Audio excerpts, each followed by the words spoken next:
ஊரடிச்சு உலையில போட்டு ஊழல் மேல ஊழலா செஞ்சுக்கிட்டு அதுல இருந்து தப்பிக்கிறதுக்கு பேர் தான் நிர்வாகத்திறன் அப்படின்னு சொன்னா, அப்படிப்பட்ட ஒரு ஊழல் செய்யற நிர்வாகத்திறனை நம்ம அரசு ஒரு நாளும் செய்யாது. பொட்டி பெட்டியா பணத்தை வச்சுக்கிட்டு பெட்டியை வச்சு எல்லாம் செஞ்சுக்கிட்டு போதைப் பொருள் பாதுகாவல் கழக மாடல் அரசாங்கம் செஞ்ச ஒவ்வொரு ஊழலா வெளியில வந்துகிட்டு இருக்கு. டாஸ்மாக்ல என்னப்பா அது பார்ட்டி ஃபண்ட் கட்சி நிதி அப்படின்ற பேர்ல அடிச்ச கொள்ளையெல்லாம் ஒண்ணு ஒன்னா இப்போ கவர்மெண்டோட கஜானாவுக்குள்ள கொண்டு சேர்த்துக்கிட்டே இருக்கிறோம். கட்சி நிதின்ற பேர்ல அடிச்ச கொள்ளைய ஒண்ணு ஒன்னா கவர்மெண்டோட கஜானாக்குள்ளேயே கொண்டு சேர்த்துக்கிட்டே இருக்கிறாங்க. இப்பவும் சொல்றேன், மக்கள் பணத்துல இருந்து ஒரு பைசா கூட தொடமாட்டோம், தொடவும் விடமாட்டோம், தொட்டா விடமாட்டோம், இதுக்கு முன்னாடி தொட்டவங்களையும் விடமாட்டோம்.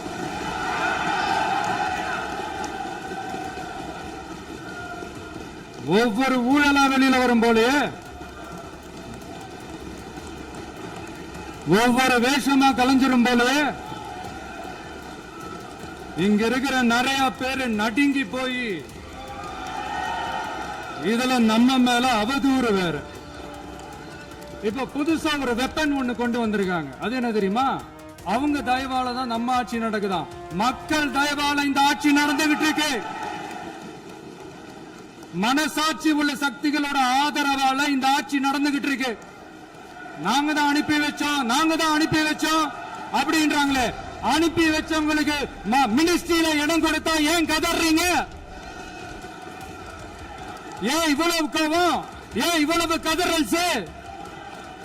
இதுல இன்னொரு முக்கியமான விஷயம், மார்க்சிஸ்ட் கம்யூனிஸ்ட் கட்சி நமக்கு ஆதரவு கொடுத்தது சுயேட்சையா எடுத்த முடிவுன்னு சொல்றாங்க. அதே மாதிரி இந்திய கம்யூனிஸ்ட் கட்சி நமக்கு ஆதரவு கொடுத்தது சுயேட்சையா எடுத்த முடிவுன்னு சொல்றாங்க. இதுல எங்க இருந்து நாங்க தான் அனுப்பி வச்சோம்னா புரியலையே. மக்களுக்கு நல்லா புரியும், எல்லாத்தையும் தெளிவா பார்த்துக்கிட்டு இருக்கிறாங்க.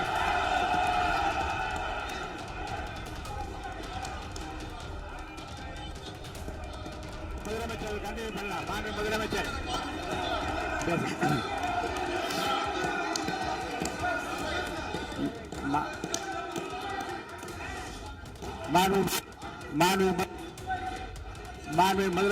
கண்டினியூ பண்ணலாம். நீ கண்டினியூ பண்ணலாம்.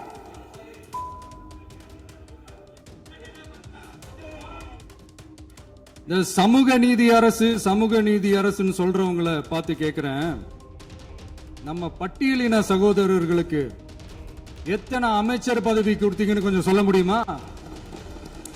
ஆனா நம்மளுடைய அரசுல 8 அமைச்சர் பதவிகள் யாருக்கு? நம்ம பட்டியலின சகோதரர்களுக்கு. எல்லாம் நம்ம அண்ணன், நம்ம தம்பி, நம்ம தங்கச்சிங்க.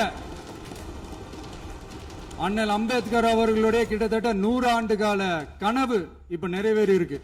நான் ஏன் கொஞ்சம் சவுண்டா பேசுறேன் அப்படின்னா அவங்களுக்கு கேட்கணுன்றதுக்காக தப்பா எடுத்துக்காது. அதே மாதிரி பெண்களோட பாதுகாவலர் நாங்க தான் அப்படின்னு சொல்லிக்கிறவங்களை கேட்கிறேன், எத்தனை பெண்களுக்கு அமைச்சர் பதவியில இடம் கொடுத்தீங்க கொஞ்சம் சொல்ல முடியுமா? எங்க அரசுல 4 சகோதரிகளுக்கு அமைச்சர் பதவி கொடுத்திருக்கிறோம். மக்களால் நிராகரிக்கப்பட்டு மக்களால் அகற்றப்பட்டவங்களுக்கு ஒண்ணு சொல்லிக்கிறோம், தப்பே செய்ய மாட்டோம், ஊழலே செய்ய மாட்டோம், நேர்மையா தான் இருப்போம், நியாயமா தான் இருப்போம் அப்படின்னு சொல்றவங்களால மட்டும்தான் கூட்டணி ஆட்சி அமைக்க முன் வரும். ஆட்சியிலையும் பங்கு, அதிகாரத்திலையும் பங்கு கொடுக்க முன் வரும். ஊழல்லையே ஊறி போனவங்களால இந்த கூட்டணி ஆட்சியோ ஆட்சியிலையும் பங்கு அதிகாரத்திலையும் பங்கு கொடுக்க முன் வராது. மெஜாரிட்டி இருந்தாலும் தரமாட்டாங்க, மெஜாரிட்டி இல்லைனாலும் தரமாட்டாங்க. கேட்டா ரெடிமேடா ஒரு பதில் ஒண்ணு வச்சிருப்பாங்க, கூட்டணி ஆட்சியை மக்கள் விரும்ப மாட்டாங்கன்னு. அதே மக்கள் தான் இப்ப அவங்கள பார்த்து சிரிக்கிறாங்க.